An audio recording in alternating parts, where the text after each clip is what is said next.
Shrockstar Buckeye Lounge, we run this game. Shrockstar Shaun, remember the name. TG's lurking, Wolverine's fear. Scarlet and gray, make it loud and clear.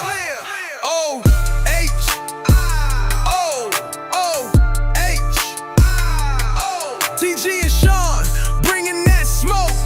They stand in the paint, that ain't no joke.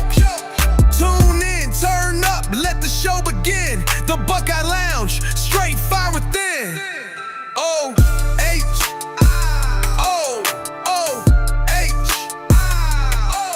Buckeye Lounge, we run this game. Shrockstar Shaun, remember the name. TG's lurking, Wolverine's fear. Scarlet and gray, make it loud and clear.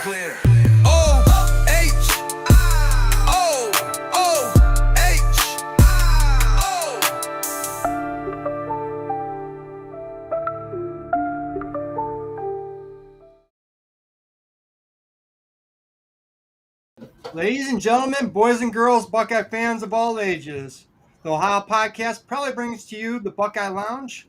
I'm your host of Shrockstar, Shaun Schrock. With me, like always, the Wolverine Slayer herself, my co-host, TG. And with us, we have one of my all-time favorite Buckeyes, former Buckeye great, Mr. Matt Finkes. How are you doing today, Matt? I'm doing good. How are you guys doing? Good. Awesome. It's a pleasure to have you on. Thanks for coming on. Yeah, anytime.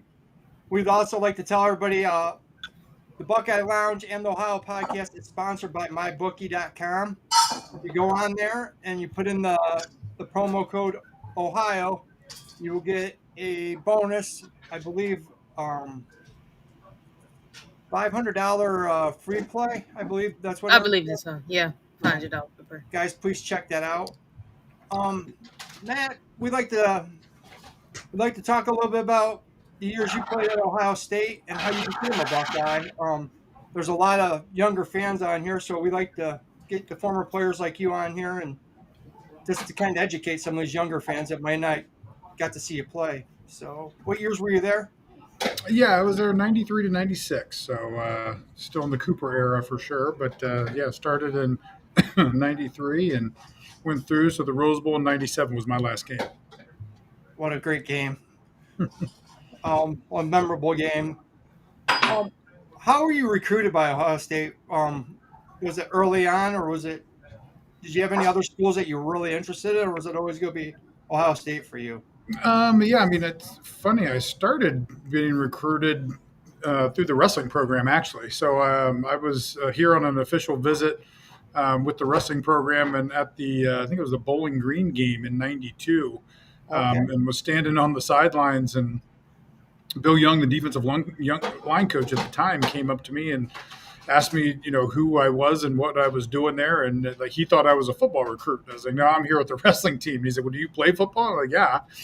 And so, obviously back in those days, there wasn't as much video and social media and stuff to get things out and around. And that was heading into my junior year.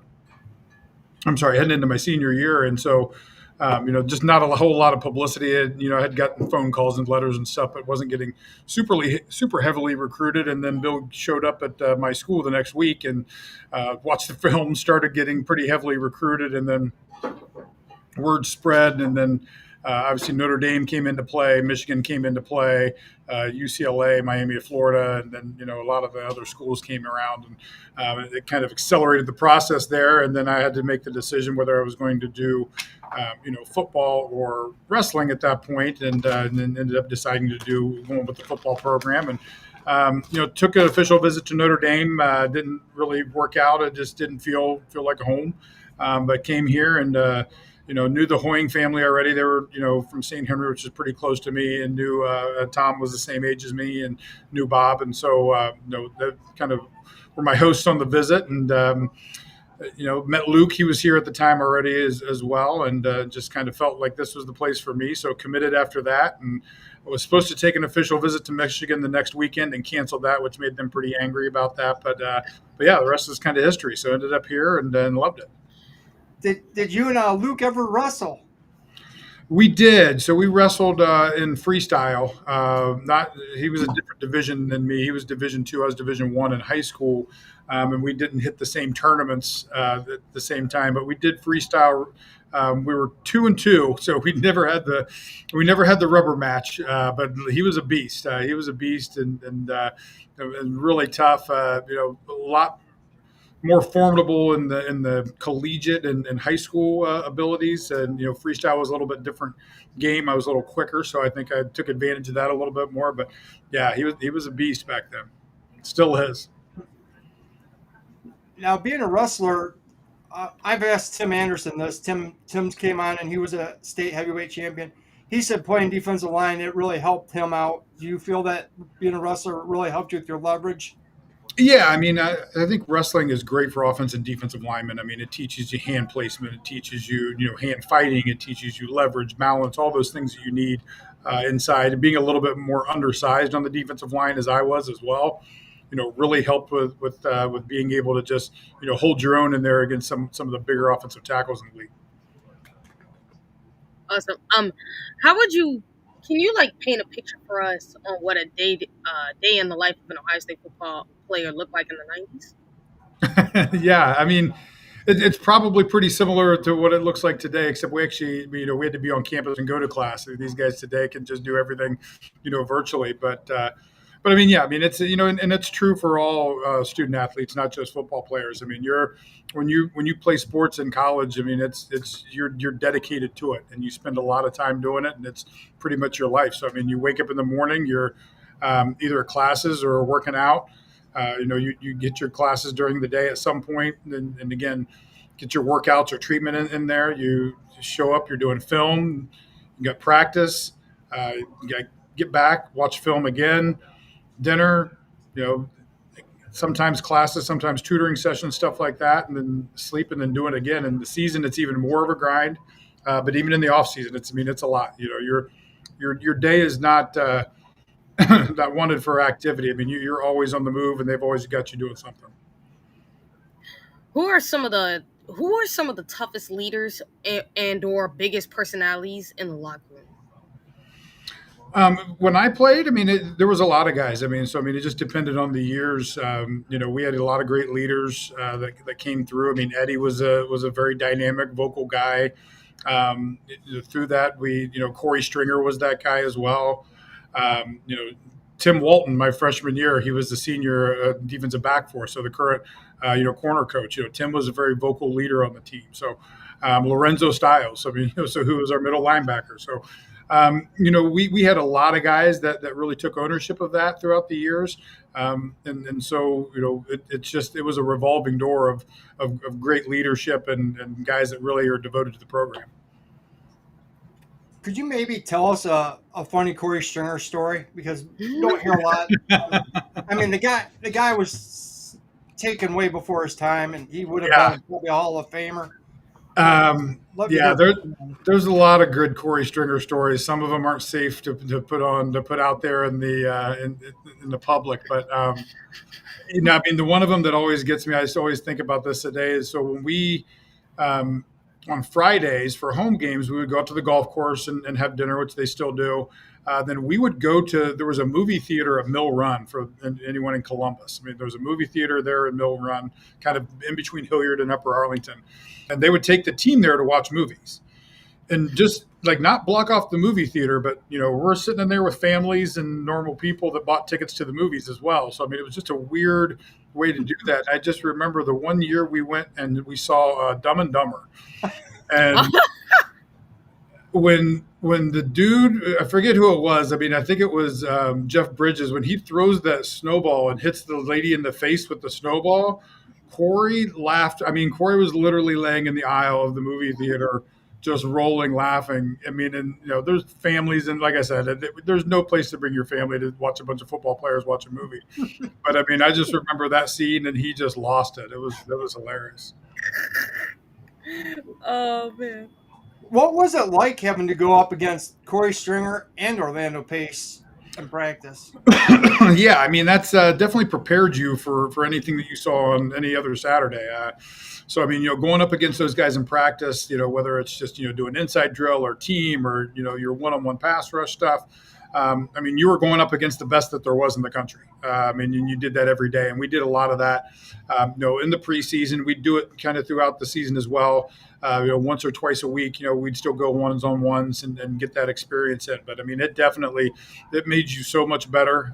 Knowing that you're going against guys that are, the best at what they do. I mean, and for years, and so being able to do that and go against those guys and get that experience made Saturdays a lot easier for you. When you go out there and go against other tackles that just weren't Corey Stringer and Orlando Pace.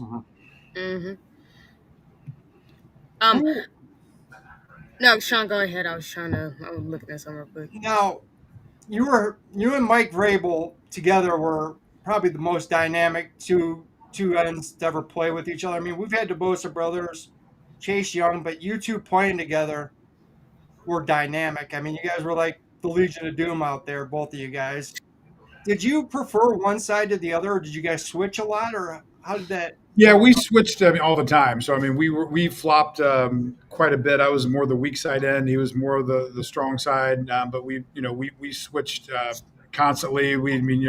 As we kind of as defenses adjusted and kept guys in and had blocks backs stay in and block or kept tight ends in against us. We went to different packages where we would move inside and outside. Sam, I mean, our coaches had to get pretty creative with us our last couple of years, just as far as moving us around to create some matchups for us because we were just constantly getting double teamed on the outside if you just lined up in your base defense. But it was a lot of fun, and I think that it gave us a great amount of versatility having to do that in college. Obviously going into the next level and Mike went to play linebacker, I went to play linebacker.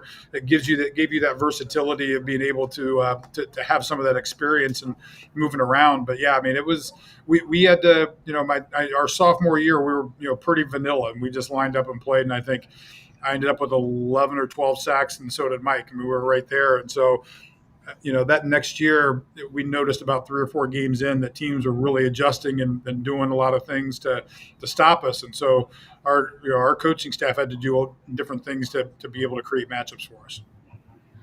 I would ask this, what was it like playing under John Cooper and any specific memories about his coaching style? I mean, Coop was a great coach. I mean, he was a player's coach. I know he has a bad rap here in town for the Michigan stuff, but I mean, the guy created, he was the one who really brought Ohio State into the future, brought Ohio State into national recruiting, went down to Texas, went to Florida, went out to California, brought the talent in from out of state that we really needed to start competing on the national stage again. And I was right there for that. We had, guys like Shaun Springs and David Boston from Texas and Joe Germain from Arizona and guys from California. And so we were keeping the great football players from Ohio here in the state, but Coop was really the guy who started going outside and because he had that experience. He'd been in the Pac-12. He saw the speed that was out there in the Pac-12 with at the USCs. He'd been at Tennessee. He'd been at some of those schools where you really saw the difference in what the game was coming into. And I think he was pretty ahead of his time with going out and doing that. I mean, you think of then the transition to Tressel, who kind of went back a little bit on the just building the fence around Ohio and really going Pennsylvania, strong and a lot of that. But then, that time kind of, caught up with us as well. And then you got to have Urban that comes in and goes back to really the way Coop recruited. I mean, Urban and Coop recruited the exact same way.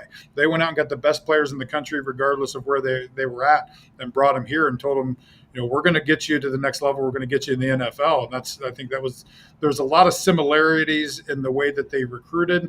Now, the way they coached, obviously, was, I think, very different. Coop was more of a, he's more of a CEO. He's more of an NFL type coach where he wanted to hire really good coordinators. If you look at the coordinators he had that went on, I mean, obviously Bill Young went on to be a head coach. Puggich went on the NFL. Walt Harris is an NFL, guy. So, I mean, he got guys in the coordinator and coaching positions that were, you could let those guys do what they do. Tress was more of a very hands-on coach who, brought guys in that were going to run his system. Urban brought guys in that were going to move on. Like that was, when you were a coach for Urban, you were required to stay here for 2 years with him, and then you were allowed to move up and go, Tom Herman, and move on and be a head coach somewhere. So there's a lot of similarities with how they ran their systems. But yeah, I mean, I love Coach Coop. Still talk to him today. He's still doing good. Still living in the same house here in UA, and see him from time to time. And Ryan Miller and I were just talking. We got to go grab lunch or breakfast with him here soon. So Speaking of Ryan Miller, the guy who actually owns this channel, Eric Boggs, is Ryan's cousin. So. Oh yeah.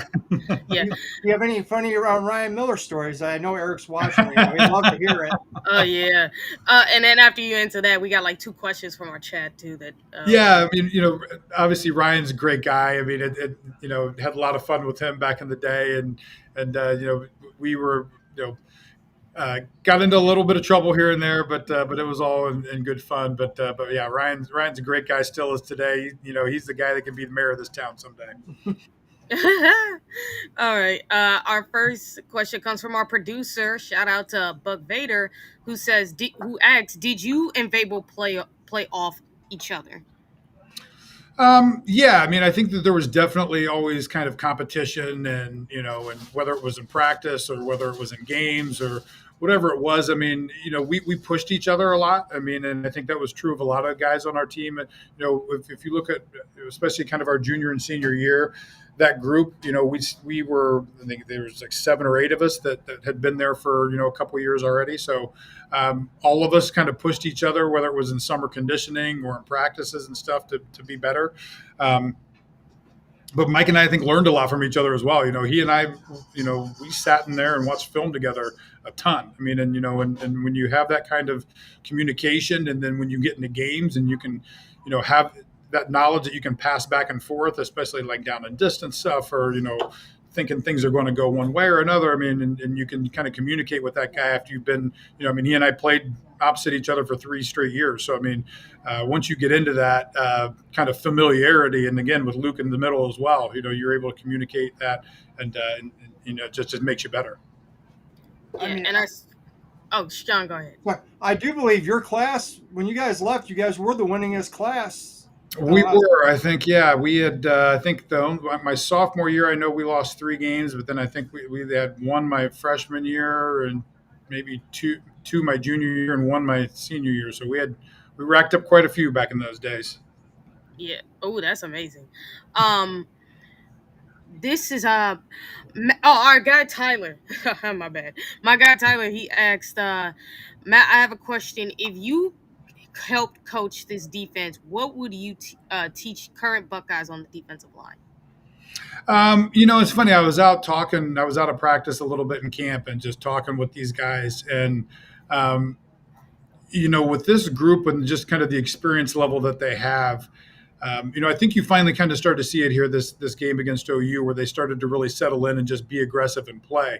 Matt runs a very heady defense. It's very, I don't want to say complicated, but there's a lot of moving parts and pieces to it in the disguise portion. And you've got guys around you like Sonny and Caleb, and and guys that are really high IQ football guys who can diagnose a lot of plays and pre-snap and formation-wise and look at a lot of those things. And I was at camp, and I noticed kind of, especially the defensive ends were trying to do a lot of that stuff and recognize and call things out. And, I mean, I was talking with him with, Ryan Day, and I were just standing there talking at a water break, and, he just, he asked me, he's like, well, what do you think of these guys? I'm like, I feel like they just need to stop trying to diagnose things and just kick somebody's ass for a little bit. Then you can start, once you get into that mode and being aggressive, then you can start to analyze and feel comfortable doing things. I think they were getting a little bit out of their depth with the trying to diagnose what was happening instead of just being aggressive and going after people. But I think that you look at this last game, and Caden Curry had a great game, and I think a lot of those guys came out of their shell and were just being aggressive again. I mean, if you look at last year, a lot of those guys were having trouble with Jim Knowles' defense, and it's like you're thinking too much. If you're not if you're thinking too much, then you're in trouble because you're not playing free. Like you say, if you play free and you're not thinking and you just go out there and kick somebody's ass, I mean, you're going to get the job done. Yeah, I mean, it's aggression is a great tool to have when you're playing defense, and I think again, Matt runs a defense that allows these guys to accentuate their talents. He's there's guys in the back that are really good at what they do and have the experience of playing a couple years and playing a lot of games that can spend some time diagnosing stuff. Some of these young guys that are just getting in there and getting some of their first play. I mean, I think if you look at Arvell Reese, like just the aggressive and the speed of which he plays at, I mean, he's got a great support system around him, but I love the way he plays and is just flying around and making stuff happen. When you watch Sonny Styles play, does he remind you of his dad at all? Sonny looks a lot better than his dad playing football. I will say that looks a lot better in pads. And I've told Zoe that before. I was like, man, I don't know what you did with Sonny, but you never looked like that when you played here. I mean, but Lorenzo and Sonny, I think their styles are very similar. Athletically, rangy, and stuff like that. I think Sonny isn't where Lorenzo was, but Lorenzo's football IQ and just nose for the ball and to be in plays was uncanny. I mean, he was a guy that was just always in the right place, and instinctually and reactively just was one of the best I played around, and being able to recognize stuff, call it out, and just making sure that, I mean, he didn't misread. I mean, there wasn't plays when you watch film on Sunday that you saw like Lorenzo going the wrong way. I mean, I don't think you see that with Sonny either. They're just such good and instinctive football players. I think that's the real similarity I see in those guys. Well, the thing is with Lorenzo, he was naturally a linebacker. Sonny, I mean, last year some people were saying, well, he's starting off slow. Well, it takes a little while to get used to playing a new position, and especially when he's used to playing so far back where he had time to diagnose stuff. I mean, when you're that closer to the line, you don't have as much time, and you kind of got to reach your keys quicker. Yep, but he got a little too big to be back there in the back. So, I mean, he had to move up a little bit. I mean, practically. And one of the things we also like to ask the legends is of last year's 2024 team, which is how did you like the response, like the national title run? How did you love that run, and how did you love the fact how the team came together after the loss to Scum? Yeah, I mean, I think that's one of those things where that's a do or die moment for him. And I think that, that's a lot of credit to Ryan and to the coaching staff, because, I mean, that's as low as you can get. I mean, and you go into a season and, you're expected to do all these things, and all of a sudden you come out of that game and there's no way you should have lost it. And and you lose. I mean, and that puts a lot of doubt in your mind and a lot of anger and a lot of different things. I mean, we went through that kind of my senior year too, where we lose to Michigan the last game of the year, and then we've got to go out and play Arizona State, and we're still in the top four. I mean, and everyone, if we win and then everyone's got a loss, and now it comes down to the vote, right? So, I mean, if we go out there and win a game, we're right in there for a national championship still. So, I mean, having that mentality, I mean, and I think that, having the amount of senior leaders on that team was allowed that to happen. A younger team, I don't think reacts that way, no matter what the coaching staff does. Having guys with the experience that are going to make that stand and say, look, this isn't going to be how we're remembered. This isn't how we're going to go out. And to really mean it and put the effort and the time and the accountability and to having those hard conversations into what needs to change going into this run.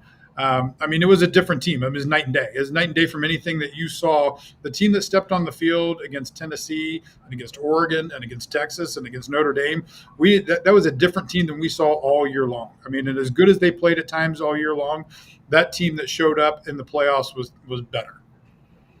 Yeah, I mean, when you think about it, one of the things we've talked about on the show and on the interview with Doug Donnelly, you guys could check it out, early because we just had it dropped. We talked about the culture of this team and how that's pretty much the biggest reason because of how much they, yes, we had the older players, but they developed the culture with those older players and transitioned it to the younger guys as well to get them to understand the brotherhood, to get them to come through a lot of hardships, because a part of me feels like if we didn't have that culture, and I think you might agree with this, if we don't have that culture, I don't think we even go as far as we did. I think this team falls apart regardless of the seniors you have on here. just because Yeah, of I the mean, fact the seniors, you don't have any.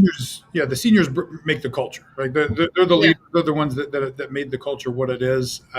You can put signs on the wall, and you can put posters up, and you can hang slogans in the Woody Hayes, and you can put fight on the wall in the end zone. Doesn't mean anything, unless you're really living it and you're out there doing what needs to be done. And I think that's really the difference with that team. And hopefully this team will develop into that too. I mean, this team has got some leaders on it, but it's a lot of young guys and new guys as well. So, I mean, who's going to be those guys that are going to step up and create the culture of this team? I think the great thing about this year's team though is that the guys, they do have some good leaders on the team, like you said, that's got the experience, but they got a lot of hungry guys who want to prove themselves, have always been like a second string, got a lot of playing time, but they didn't get to start. Now's their chance to prove who they are and that they deserve to be there. And you got a team that's not going to rest on their laurels. Yeah, I mean, I think that you saw a little bit of the immaturity this past game against OU. I mean, that's a game that, I mean, it's a you see it all the time in college football. It's a game where a team that has no business playing with one team comes out and the other team, like, they can't. I mean, we can't get it in from the 3 yard line. We can't get it in from. We have penalties at crucial times and drives. All the little mistakes you had where.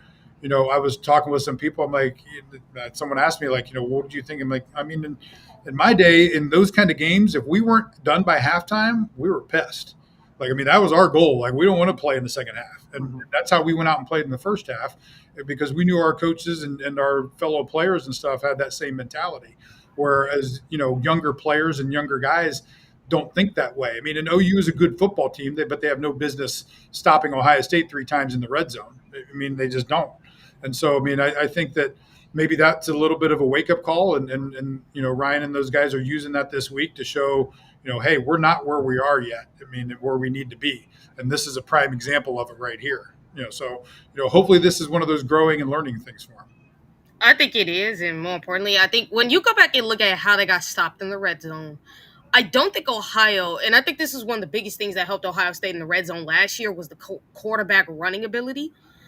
And I don't think anybody really respects Julian Sands' like ability to run, even though he absolutely can. We just don't see it that much, so teams really don't respect it.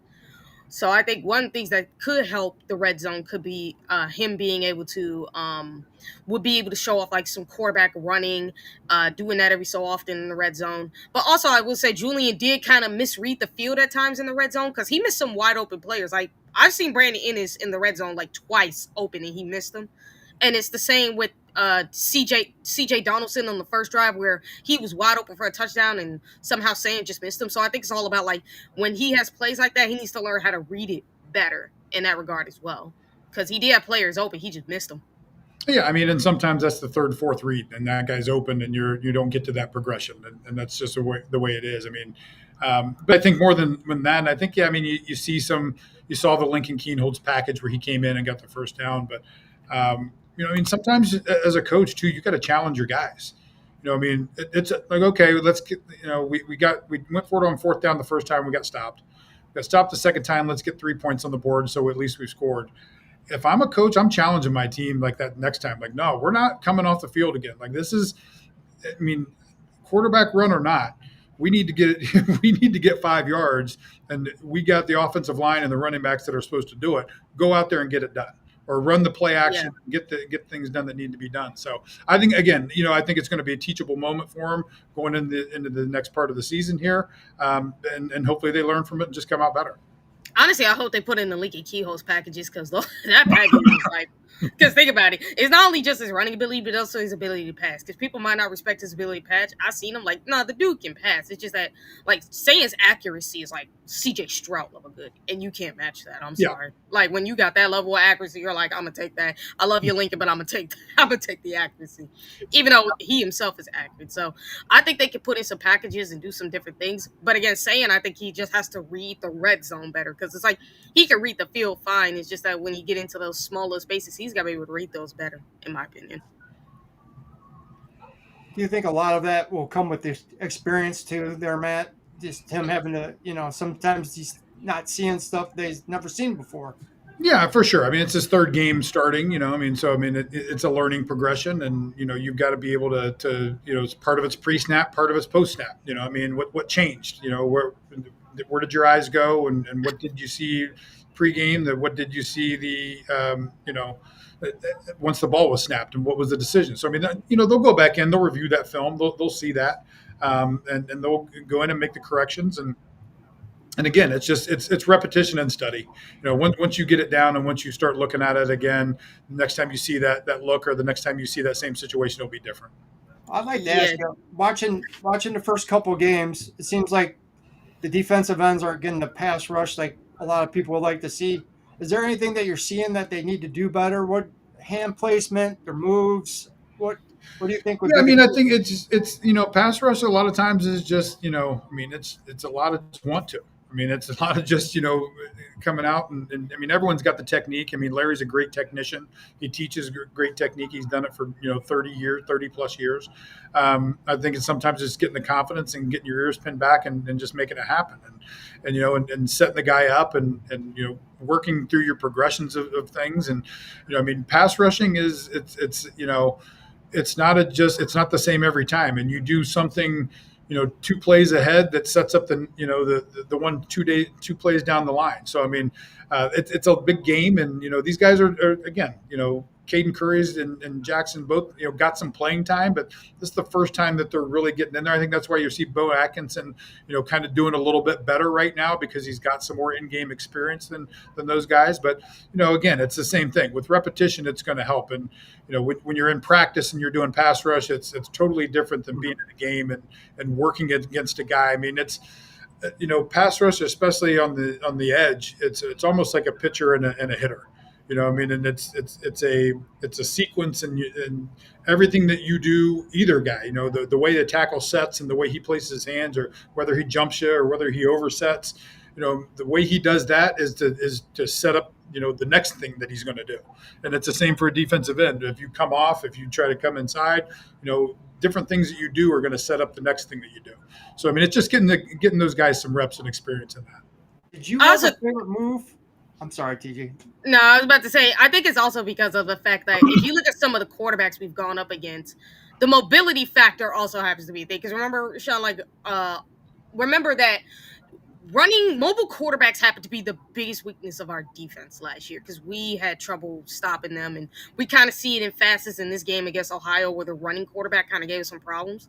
So I think in the game against Washington, I definitely think the pass rushing won't be as much as we want it to be because Desmond Williams Jr. is a dude. Like he's a good passer, but the dude is also a really good runner. Like he can hurt you really with his legs. So I think that Ohio State, depending on the quarterbacks they're going up against, is going to try to figure out a way how to do pass rushing while also not giving them a lane to just run the ball because that's what's going to hurt our defense more than anything.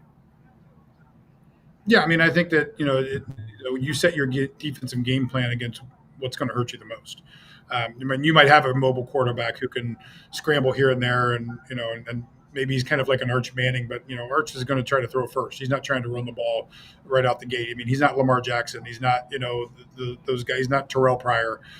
He's going to try to throw the ball. So knowing that, like you're going to take away the receivers in the secondary, and you're going to take down the check downs. And if Arch runs and gets a first down every now and then, cool. I mean, it is what it is. We're not getting hurt by the big play. Same thing with OU. I mean, we know that quarterback is a running quarterback. You're going to stay in your rush lanes a little bit, and maybe you're not as threatened by the receivers and the running backs that they have. But I mean, every game's different, and I know Ohio State. That's kind of one of the things the fans always harp on a lot is like, oh, that quarterback hurts us. But I mean, does the quarterback hurt us? Does he scramble here and there when we might have had a sack and goes from 3rd and 10, or 2nd and 10 to 3rd and 6? That's not hurting you. I mean, hurting you is when a guy goes for 40, 50 yards, and scores a touchdown, or a quarterback is running for 150. That's a threat that you need to address and take care of.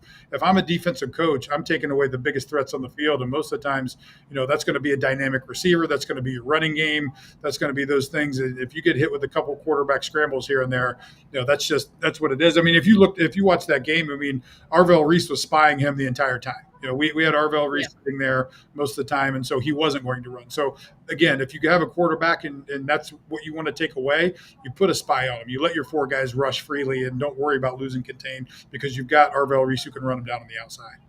Now, Yeah, Matt, that's great too. And not only that, but I would say with Arch, I think for Ohio State, um especially with Matt Patricia, they studied what he did, even if it was only in a little sample size. They studied this one thing that I noticed. They took away the deep ball, left the middle of the field and the short passes open, knowing that he wasn't going to be able to complete those because he struggled with that last year. And it showed in this game against with Texas against Ohio State. It showed in that game as well that his passes and intermediate and short throws, and then also his ability to run, where if it's not working, he's going to try to take off as much as he can. And I think that's what they noticed from the film they watched. Yeah. now, Matt, when you played, did you have a favorite move that you used to do? Did you swim a lot? Did you bull rush? I mean, was there one move that you really loved to do? No, again, you've got to have all kinds of things. You got to have everything in your bag. I mean, unless you're Reggie White with the arm throw, Yeah. like, I mean, I'm not Reggie White. I'm not throwing a 350-pound tackle in the air with my arm. So you got to have everything in your arsenal and be able to use everything. And like I said, set guys up, make them think, make them wonder where you're going and how you're going to rush.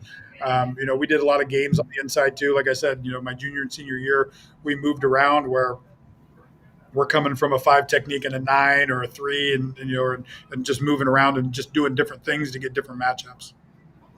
Now, I wanted to ask you, your senior year, I mean, that defense, I mean, was such a great defense. I mean, all 3 levels. I mean, now Puggage, he did change the defense your senior year, if I'm not mistaken, didn't he? Yeah.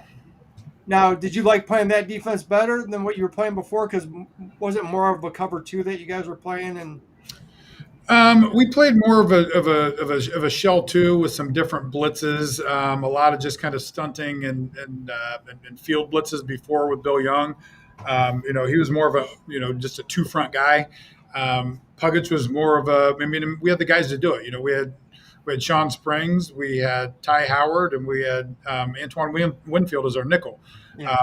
We could cover, we could play man, we could play zero. We could bring Rob Kelly on a safety blitz. We could do a lot more things with that defense of with just the people that we had than we were able to do in years past. So. Fred came from a belief of a lot more aggressiveness. So that's what we were a lot more in 1996. It was a very aggressive defense, and and we put the corners out on islands, and we confused you with some looks here and there. And we brought guys from different areas and different levels, a lot more linebacker blitzes, and moving guys and stunning guys. And like I said, even just on our 4 down lineman pass rushing. You had Mike and I on the same side a lot of times, or we had 3 guys on one side and 1 guy on the other. And so we just a lot more creative, I think, and aggressive in the way we did things. Now, you guys had a lot of freaky athletes on that side of the ball. Who was probably the best pure athlete on their defense? On our defense, in 96, it probably would have been Shaun Springs. Best athlete probably, ever on our team, a guy that I played with was Joey Galloway for sure. Joey was just a freak and still is a freak. He's 50-some years old, probably can still run a 4.5. He could bench 450, run a 4.240, 42-inch vertical, just crazy. I'm gonna ask this question, and I think this will be able to help younger players coming into Ohio State. For you to say this, how did you handle the pressure of playing in front of 100,000 fans at the Horseshoe every Saturday? I think that's just something you got to figure out. There's no great answer for that. There's nothing that prepares you for that. I know my first game that I came out against, it's you can go there and take a recruiting visit and you can stand on the sidelines and stuff like that. But nothing really can prepare you for that as a freshman coming out there. It's just something you got to figure out, and as you do it more and more, and as you go to different stadiums, you get used to it. But but then once you're used to it, I mean, there's nothing like it. I mean, it's fantastic, and you just you love it and you miss it, and just having that excitement. But yeah, I mean, there's nothing that can really prepare you for that. There's no entry level step up position there, and then you're going to work your way up to coming out in the horseshoe. And I think it was. Yeah, my freshman year in '93, we played Washington. It was one of the first night games that they've had in the horseshoe, and I mean, I think it was only the second night game in history. But they brought in lights and stuff like they had to put up because the lights in the stadium at that time were just little. There was a band of lights like on the deck, like on the bottom of C deck. They weren't do anything really, so they had to truck in lights, to bring on the outside because they wanted that to be a kind of a primetime game on the West Coast. So I mean, it was one of the first night games. I think, like I said, I think it was only the second night game they had there. I mean, you want to talk about crazy atmosphere? I mean, just unbelievable. Like the fans that show up for that and the way they react to being able to have those night games in the shoe. And now it's just it's a thing they keep building on. If we can get away from these noon kickoffs, maybe we have more of them. I mean, when you think of the noon kick, sorry, Shaun, but when you think of it, the noon kickoff, the reason Ohio State's on there, Matt, and I think you know this, is because they draw the most viewers on there, and they're the bread money of that entire. Yeah, they draw the most viewers at 7:00 too, though. So Yeah.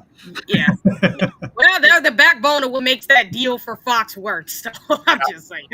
Yeah. What was the worst place to play at? Worst place to play? I would say probably at the time Wisconsin, because when I was playing there, you came out in the student section, and there was no tarp over where you came out. I mean, and it was just mean and nasty. Hardest place to play, which is different than the worst because the fans were just bad in Wisconsin. Hardest place probably. I mean, Penn State is a hard place to play. I mean, just the noise there, the fans. I mean, and honestly, we played in Washington my sophomore year out there, and that's a hard place to play too. And I was just out there last year, went to the Washington Michigan game. Scotty Graham's out there as a running back coach. Pat Chun, who was here for a long time as the AD, assistant AD, is the AD out there now. So still good friends with those guys. Went out there, I mean, and they were ready to go for that game. That's going to be for Buckeye fans who've never been out there, man. That's going to be an experience, and that's a tough place to play. Well, and they got that long win streak. So I mean, and you got the time change, so you never know how the young guys are gonna. Yeah, I mean, I think they're going to try to go out a little bit early, but I mean, just the atmosphere, the loudness. It's a straight up stadium. It's all metal. It reverberates in there. The fans are into it. It's a tough environment. Yeah, I mean, Tyler thought when you said the most obnoxious fan base, I thought he said he thought you would say Michigan just because of how obnoxious their fans so much is as the worst place. Yeah, you just don't see it. You're not interacting with them as much. You're not. They're back and far away or whatever. But yeah, with Wisconsin, you walk right out in the middle of the student section. I mean, it's like I said, there was no tarp over it at all. So I mean, they're throwing stuff on you, and it's crazy. And Matt, I do remember you being on Torque's show. Didn't you say that your dad almost got in a fight in Wisconsin? My dad did almost get in a fight in Wisconsin. The only place that I think that he of all the stadiums where he almost got into a fight. I mean, my dad's not a small dude, but he was in Wisconsin. They're not small. We were up there this past year too. Went to the Wisconsin-Oregon game to watch Luke, and it's a good crowd up there. I mean, they know how to do it. Yeah, Eric, he did actually tell a Ryan Miller story early in the show, but Matt, would you mind even giving us another good story about Miller? Oh man, Ryan Miller stories. I mean, Ryan will probably be mad at me for this, but Ryan, as a lot of us did, for some reason, back in the day, like now these kids, with their fake IDs can do all kinds of crazy stuff. It's their own picture and scans and all this stuff. But back in the day, you just had to have someone go give you a license. Have a guy who kind of looked like you give you their license, and then they went and got another one. So a lot of us, because Kirk had just left at that time, but was still here in town doing radio. There was about 4 of us that were Kirk Herbstreit whenever we were in bars. And Ryan was one of those guys. And I think we were walking into one of the campus bars or something like that.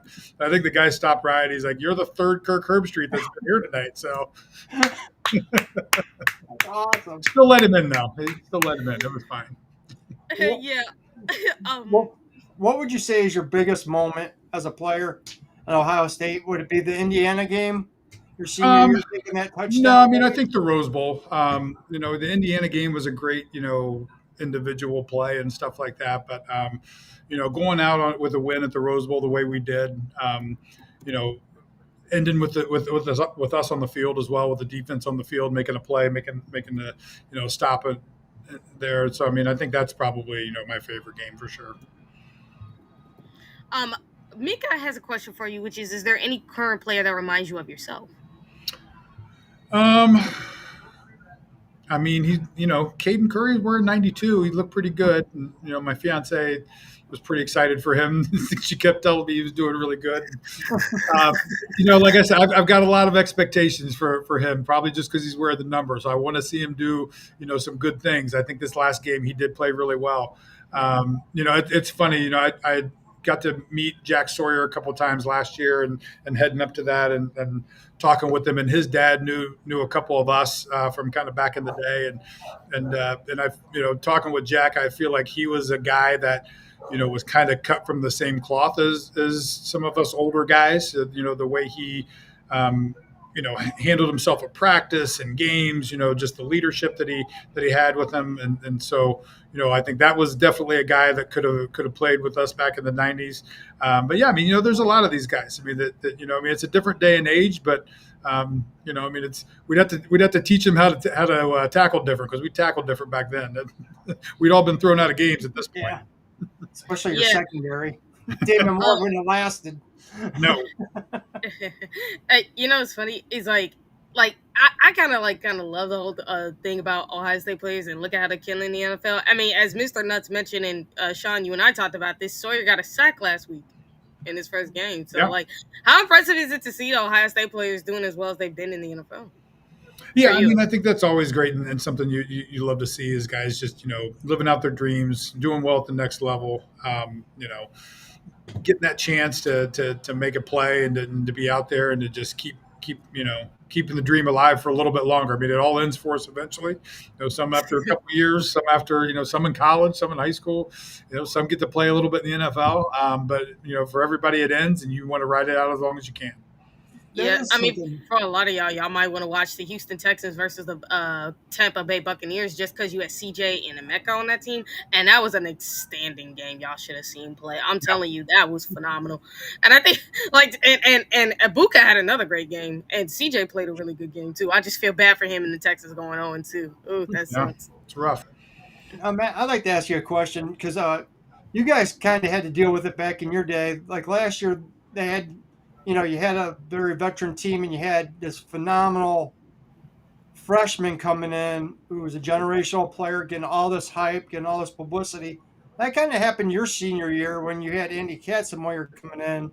I mean, they gave him Archie Griffin's number. He was on Sports Illustrated. Was there any resentment by any of the older players towards him, or? No, I mean, it's funny when Andy came in. He for someone who asked for Archie's number, I mean, and maybe that's just a little bit of a high school kid not knowing what you don't know, right? Mm-hmm. Other than that, I think when he came into our group, you could tell he was a special player. Obviously, I mean, the guy looked like he was 35 years old and a grown man coming out there. But I think the way that Andy handled the situation with us, knowing that it was a bunch of older guys, like I said, Mike, Luke, myself, Shaun. I mean, there's guys that have played for 4 years. We didn't start our freshman year, but we played a lot, as true freshmen. And so we started all as sophomores and juniors, and now you're coming into your senior year, and you got a guy like Luke, who I think at the time was going. I think when he left, he had 50-something consecutive starts, which was a record at the time. So I mean, you had that coming in, and I think to Andy's credit, he never came in. I think Jeremiah is kind of the same way. He never came in and tried to assert himself as I'm the new guy here. And I'm, even though he was a middle linebacker, I mean, he was the guy who should have called the defense. Greg Belisari called our defense. Andy stood in the back. And he was a guy that, he could make plays. he was there for you. Eventually, you got more comfortable with him. He was a little bit erratic at the start, but once he settled in, but again, I think, like I said, Andy did it the right way. He didn't come in because I think if you come into that group, if he would have came into that group with the wrong attitude, I don't care how good he was, it was going to be a problem. And I think Fred Puckett knew that, and I think that I don't know whether they talked beforehand or that's just Andy's. Andy's a quiet guy by nature anyway, so I think that's just his personality of how he handles things. But he absolutely came in there. I mean, Orlando was the same way. Orlando Pace came in, true freshman, started opposite Corey Stringer. Quiet, soft-spoken guy, just came in, did his job, and did it really, really well. So I think that when you look at the way those two guys came in, and even if you look at the way Jeremiah came in, when you come into a senior-laden team, as long as you're doing it the right way, you're going to fit in. Yeah. We spoke about the team up north a little bit earlier, but do you have any favorite memories of the favorite rivalry memory against that? Well, not a hell of a lot of them because I only won one time, so there ain't a whole lot of great ones. But my sophomore year, obviously, we ended up winning that game. I mean, that was a game that we weren't supposed to win. Of the four that we played against them, the three that we were favored in, we lost. The one that we were not favored in, we ended up winning. I think they were ranked top 5, and we were ranked like maybe 22nd or 23rd at that time, and end up, at 22-6 and winning here in the Horseshoe, and being able to kind of end that streak that had been, like 10 or 12 years at that time, in between wins. So, I mean, that's the only good one I got. None of the other ones from what I played were very good. Understandable. How would you describe the culture at Ohio State during your time there as a player? Yeah, I mean, I think we had a great culture. I mean, again, there's a lot of accountability. Dave Kennedy, I think, was our strength coach who really set a lot of that for us. Because I mean, that's the guy you spend the most time with. You're with that guy in the off season, all the time, and you're with him during the season a little bit as well. But so I mean, he did a great job of setting that culture. But again, I think it's the guys that were around us. I mean, you look at again. When I came in as a freshman, you had guys like Tim Walton, you had, Brett Powers, you had Chris Sanders. I mean, you had a lot of really good football players. Raymont Harris, was a great leader. And you had Corey Stringer at that time. You go to my sophomore year, and then you had the Bob Hoyings and Joey Galloways and all those guys. So, I mean, the culture is set by your team. And, I think that's where, Coop did a great job of bringing in the right kind of guys. Ryan does a great job by bringing in the right kind of guys to the program. I mean, you can see what sometimes there's turmoil in the program when you bring in the wrong guys. I mean, you've seen, the Terrell Pryors and the Maurice Clarettes and those guys who, were, while they were here, were a huge distraction and problems. And that can happen on your team. And I think, and maybe you do know that going in, maybe you don't, I mean, but I think it's that kind of person, and who you bring onto your team, I think is coaches look at that. And I don't know that high school kids know that as much. Coaches look at the personality and your work ethic and your character. I mean, you can find great athletes everywhere. I mean, there's great athletes, every single state in this country, and they all want to come to Ohio State. I mean, there's not too many that are going to choose other schools over us. I mean, just from what we have, especially now, we can bring NIL wise and facility wise and the pipeline to the NFL that we've got. So, I mean, I think what Ryan has done, again, with NIL and everything, is you're bringing the right kind of people in. I mean, and it's the same in any team or business or whatever you're doing. You've got to have the right people. I mean, Woody Hayes said it best, you win with people. I mean, and if you don't have the right people in the locker room, it's going to be a problem. You see it in the NFL. I mean, you see it in every level, in every sport. When you have the wrong kind of person in your locker room and the guy who, it's just, upsetting. And I mean, that's my rookie year. I was with the New York Jets, and we had Keyshawn Johnson, and he was the number 1 draft pick before, and was all kinds of problems. And the Jets had went 0-15, so everyone got fired. Bill Parcells came in. Keyshawn Johnson was kind of put under the thumb of Bill Parcells, and it wasn't a problem. And all of a sudden, we almost make the playoffs, made the AFC Championship game the next year. So, locker room chemistry is one of the most important things you can do with your team. Yeah. Mika asks, what did you learn most from playing as a Buckeye? Um, I think whenever you're playing, and I think it's college sports in general. I mean, it doesn't have to just be here at Ohio State or playing football. I think you learn the commitment that it takes to be successful, the commitment that it takes to do this for 4 years. It's not easy, and again, it doesn't matter the sport. I don't care if it's football, if it's lacrosse, if it's field hockey, if it's track. It's a commitment. I mean, and to be a student athlete and to do that for 4 years, it teaches you something about yourself, about what you're willing to do and willing and able to do to get through that time and succeed. I would ask this: do you still keep in contact with your teammates, and if you do, what kind of bonds did you guys share throughout those years? Yeah, I mean, I think I can keep in contact with a lot of teammates. I mean, we had a reunion of the '96 defense last year, and we had everybody show up. I mean, well, Luke couldn't make it. He was said the Wisconsin AD's office probably wouldn't have liked him to take a private jet down here for Ohio State reunion. So he couldn't quite pull that off in the middle of the summer while they were doing recruiting and camps and stuff. But yeah, I mean, still talk to a lot of the guys. I mean, still stay in touch with guys that I played with. I mean, even other guys that just have been around the program and played different eras. I mean, it is something that it's easy connection to make and to sustain, because I mean you know what the character, the other guy on the other end. I mean, it makes it that easy. I don't know if you've ever seen it, but there was a really cool picture floating around last year before the Rose Bowl. It was you, Fickle, and Vrabel at the Rose Bowl. Did you see that when someone posted Yeah, that? yeah, I've got that picture of that. So yeah, Such a cool picture. yep. It really The was. It bonds was you actually guys a real had. nice picture. It was a big time picture. I'm not gonna lie. That was amazing. Yeah, I was a lot younger back then.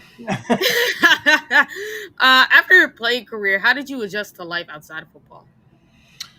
That's hard. It's hard for a lot of guys. I mean, it's you've got to kind of figure things out and have a plan. I think that they are doing a lot better with trying to help guys transition nowadays with the real life Wednesdays and those kind of things. I think that it's it's difficult for a lot of guys. I mean, and again, not just football players. I mean, when you're a student athlete and you devoted 8 to 9 years or maybe longer than that, whether you go back to junior high and your sole focus has been being good at athletics and being in school and doing that, and all of a sudden that just stops and you got to transition out of it. That's hard for a lot of people. So I think, again, universities are starting to put things into perspective and helping guys with resources of making that transition. But yeah, I mean, it's not the easiest thing in the world. I mean, it was fun for me. I went into coaching for a little bit, just doing some high school coaching and stuff. Came back here and volunteered, coached for a year back in 2009. So I mean, it's you kind of scratch that itch a little bit in those ways and think about whether you want to do that as a career or not. And I was like, I don't think so. But I mean, yeah, it's just one of those things where you got to figure it out. If you had any advice to give these young players, what would it be?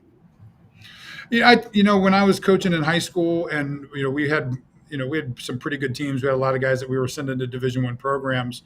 What I told them is, when you pick a school or when you go to a school, like that's where you don't think of it as those 4 years. Think of your next 40 years after that. When you're at Ohio State, and I tell that to student athletes that I talk to today, utilize these 4 years to set up your next 40 years in life. Columbus is a great town. Ohio State is an outstanding university. Our alumni network is second to none. You're going to have tons of resources, tons of ability to succeed in life if you utilize it correctly. Set yourself up, for your next 40 years by doing the things in these 4 years and taking advantage of it to make that happen. That's awesome. You talked about the lessons that you taken from Ohio State. How did those lessons carry over to your life and career today? Yeah, I mean, I think anybody who's who participates in college athletics, I mean, it's your determination, your drive, your overcoming adversity, all those things that you learn playing sports, are easily translatable into hard times in life. So I think that's one of the big things. That's why you see a lot of these Fortune 500 companies. They want college athletes on their payroll. They want to go. I have a friend who she worked for Cisco for years. I mean, and when she would hire for a position, college athletes went to the top of her list every single time. That resume went to the top of her list because she knows those people are committed. They know how to get things done. They know how to overcome adversity. They know how to overcome obstacles. They know how to work as a team. They know how to do all those little things that a lot of people have to learn in the workplace. They know how to do them. If there was one thing, your favorite memory, would it be the Rose Bowl of your playing career? Yeah, I mean, that's probably my favorite in-game memory. But I mean, honestly, like it's the times that you're just, in practices or hanging in, with your buddies or on travel trips and stuff like that. It's the stuff that you don't see on TV. I mean, those are really your favorite times. I mean, there's so much of that time that you have to spend. I mean, it really is a second family, and it's a family that you see more than your real family for 4 years. So I mean, it's having those bonds and having those times together with those guys. I would ask this, when it comes, because you talked about the NIL era a little bit, but what are your thoughts of the NIL and transfer portal era? How do you like it do you like the fact that these kids are getting paid? And more importantly, how do you feel about the landscape today compared to when you played? Yeah, I mean, I think that the NIL era to this point has been a train wreck. I think that the changes that they've made hopefully are changes in the right direction. I don't think anyone begrudges players getting paid for their value. I think that what was going on for the past 3 years was just pay to play. It was just boosters throwing money at kids with no value. I mean, when you're paying a kid out of high school who's never played a snap millions of dollars and you have no idea what he's going to be able to do, I mean, that's not value. That's speculation. It's flat out what it is. So I like the changes that they put into place now. I think that's a big step in the right direction of having a market-based platform for some of these NIL deals. So where you're not signing 10 footballs and picking up a $250,000 check. I mean, that stuff would happen. It was happening all the time. Now that if you've got a deal with your local car dealership, or if you've got to deal with Dr. Pepper, that goes through a third-party marketing company. They've got to validate that. I think the revenue share is a step in the right direction at the college level. I think it's going to need to be adjusted. It's made it harder on the non-revenue sports. For example, at Ohio State, you've got football, men's basketball, women's volleyball. That's it. That's all that's happening in the revenue share of that $20.5 million. So the teams like, for example, our gymnastics team, is trying to compete against SEC teams. Some of those SEC gymnastics teams are in the revenue share. How are you supposed to compete? I mean, our assistant AD's daughter is a gymnast at Missouri because they could offer her NIL money instead of being here at Ohio State. We have a phenomenal, gymnastics team, but it is what it is at that point. So I think there's some work to be done on that side. I think, again, there's ways to renegotiate these TV contracts, have them foot the bill for a lot of this. Because, I mean, at the end of the day, that's the money that's where all the money's coming from. You look at the NCAA wrestling tournament, you look at women's volleyball right now, you look at the College World Series. Are we maximizing those dollars through ESPN and through the other outlets to bring in more money and be able to distribute that to NIL? No, we're not. So, I mean, right now we're relying on football and basketball to pay the bills, which, I mean, in today's day and age with content and there being a real desire for all kinds. I mean, you've got 20 different streaming services and ESPN Plus and Big Ten Plus, and they all want content.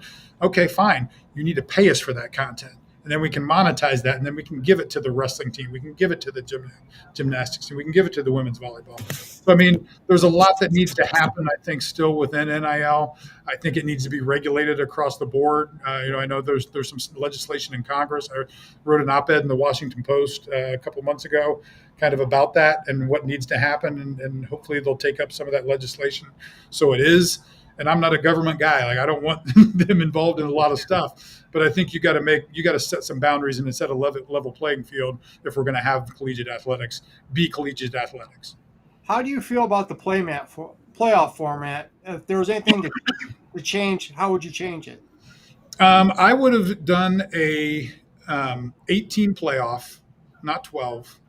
I would have had the conference champions, and if it's four, you got four conference champions, you've got three at large, and you've got the highest ranked non-power 5 school or non-power 4 school, as long as they're in the top 15. That would be my format. I think if you're going to do this way, or if you're going to expand it, I think you need to eliminate the conference championships games. It's just too much. Okay. And as we saw, the conference championship games were detriments to the teams who won the conference championships. I mean, you know. I mean, when you played, you didn't have conference championship games. So I mean, the Big Ten didn't. So No, I mean, Yeah. I think if you're going to expand this playoff, you need to come to a system where, again, you got to eliminate the conference championships. You got to take I don't know that you need a 16 team playoff. I mean, I didn't think that you needed 12. Obviously, more teams, more money, more eyeballs, more fun. But again, I think that, it's changed the way that these coaches approach their season. It's changed the way they approach their teams, because you're playing an NFL season. You're playing 16 games. You've got to prepare for that. You've got 2 bye weeks. You've got to keep guys healthy. You got to, I think that you're going to see changes in the redshirting rules. I think you're going to see changes in a lot of those things to allow players to play a little bit more, but still get actually your eligibility. Yeah. Able to redshirt, because you don't want your starting guys playing all of those snaps. It just is what it is. If you tell me like NFL season, it benefits teams that actually do have the personnel who can understand that, like Steve Sarkisian, Lane Kiffin, Kirby Smart, Well, and Ohio State. All these coaches go to NFL coaches as this came up and said, how do you handle your team? What's your regiment? What do you do, for recovery? And some of them have coached in the NFL themselves. Yeah. There's always a learning curve, and coaches are always going to adapt, but you're seeing different styles of play. You're seeing different, you're seeing different ways that teams are being put together as well. Depth continues to be a problem as long as the transfer portal is there. Mm-hmm. Well, yeah, but I would say this because, you have coaches like Brian Harline and them who may not have coached, but they've played, and you have a lot of people who understand the NFL culture. So because they know it actually benefits them more. But I also will say, when it comes to the transfer portal, it also depends on, because you make promises you can't keep. It's what's going to happen most times. Because Shaun, remember we talked about this. We've seen this with Texas A&M, who paid for this multi-million-dollar greatest recruiting class of all time, and then you saw how well that turned out. Yep. And you compare it to Ohio State, where they have didn't have a single person into the portal. And I think with how depth is going to be stepped up when you're pretty much these kids want playing time, I think if you pretty much know how to do the depth like Ohio State's doing it now, you pretty much will be able to keep some of these kids. But also you better not be making promises you can't keep. Just don't do that. Yeah, I think the transfer portal's got to change a lot. It's got to be. I think you got to do. Well, it at least it's only one time now. They changed it instead of 2 windows. One. You got to do one time a year. I think that you should do it after the academic year gets done. I think you should eliminate spring football and do summer whatever, like mini camps, like the NFL does. But say what you will, a college education and a degree is still valuable. And if you're moving colleges every year, you're not going to ever get one. And if you're moving colleges every year, there's probably a good chance you're probably not going to make it to the NFL. Unless you're, a quarterback who, Dylan Gabriel, who ends up, playing for 6 years and making it.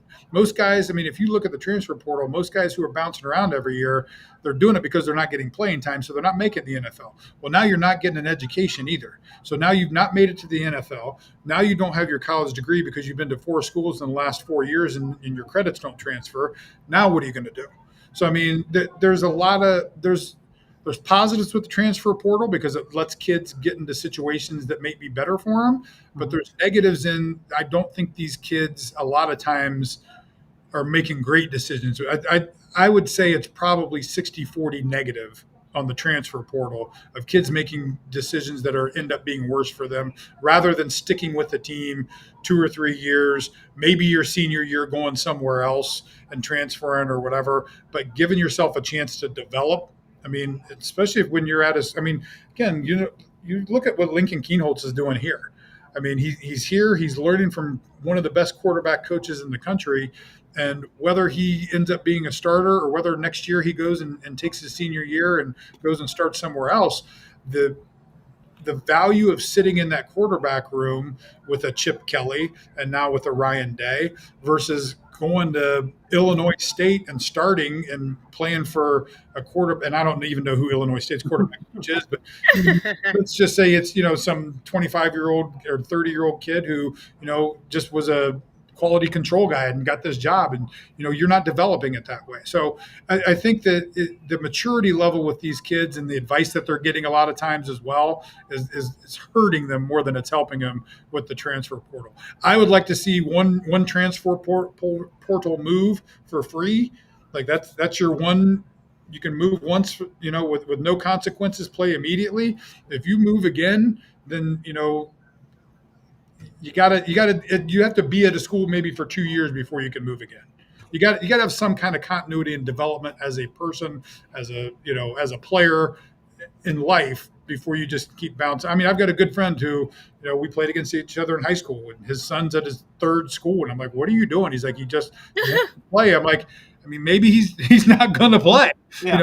Maybe it's not for him, or maybe he needs to drop down to Division II, or if all he wants to do is play, then go to Division III and go play and get your education and have fun, and then move on with your life. So I think a lot of these kids are getting bad advice or just making bad choices sometimes. Where maybe we need to step in and regulate that a little bit to make sure that they're developing as well.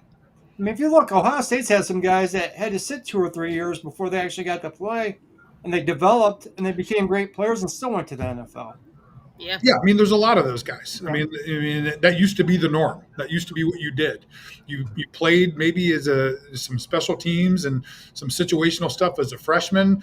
Maybe your sophomore year. Maybe you started if you were good enough. If not, maybe you sat behind someone again and did the same thing. Your junior year, you played, and then it's developmental. Like that you've got to get better at these things. Yeah. Okay. So we're at like an hour and 11 minutes. So Shaun, do you got any other questions before we can finish up?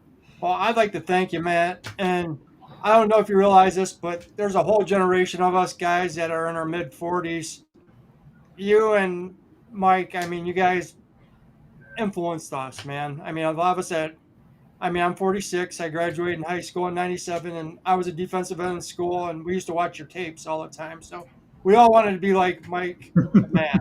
So, I appreciate that, man. I appreciate that. Hey, and by the way, I've got something going right now that I think it's NIL driven as well. It helps.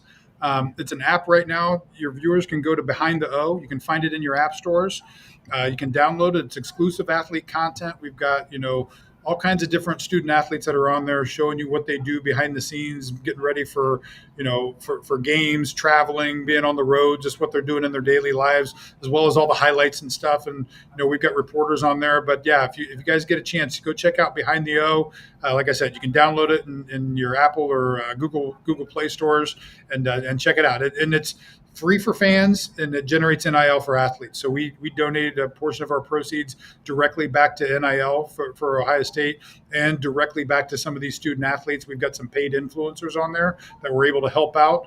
And it's all Google ad revenue based. So again, there's no subscription, there's no paywall, there's nothing like that. All you got to do is go on, you sign up, you scroll, hop on every day. There will be new content every day. Scroll through there 5-6 minutes, check it out, get some Google ads in there and scroll right past them. But that's okay because we're making money off those and we're donating some of that back to the university and to these athletes. How would they find that? Is it on X? Yeah, it's on Google Play, or it's in if you search Behind the O in your app store, it'll pop right up. It's Next Level Behind the O, and just download it and sign up, and we'll get you some great content. Awesome. We appreciate you coming on. You're welcome anytime. We'd love to have you come back again. Sounds good, guys. Appreciate it. Have a great night. You too. Everybody, it was great having Matt on, and trust me, it was great having all of you here with us today.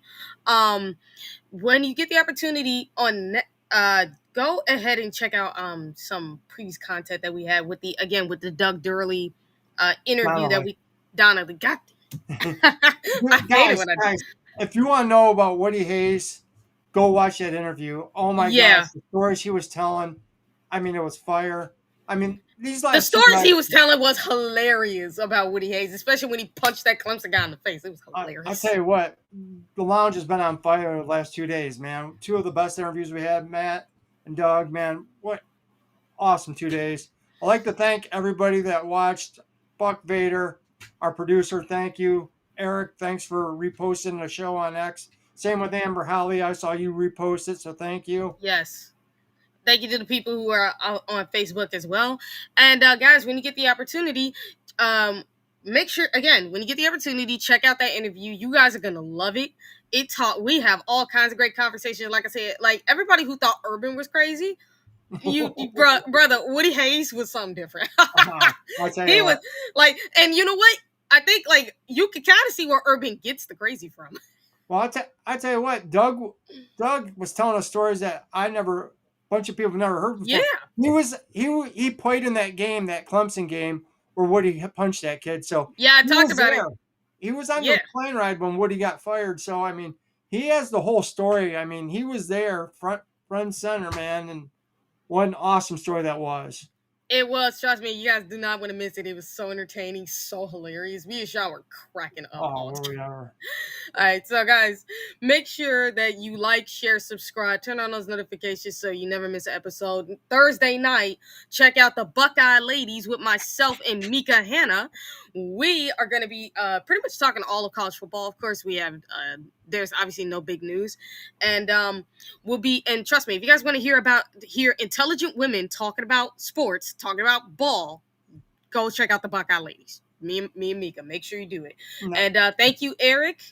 And and Mika, I know you're very excited to pretty much listen to that interview. I tell you what, Mika and you have been killing it. You guys Thanks. are rock stars. Not only are you two intelligent female podcasters, I put you up against most of the guys that I don't care what sex they are. You could hang with both. You could hang with any of them. So. Most of them would be surprised with how much sports I could talk, including NFL, NBA, even some MLB and NHL. Trust me, some dudes are so surprised with how much I know about sports. It's awesome. Mika is the recruiting guru. She is.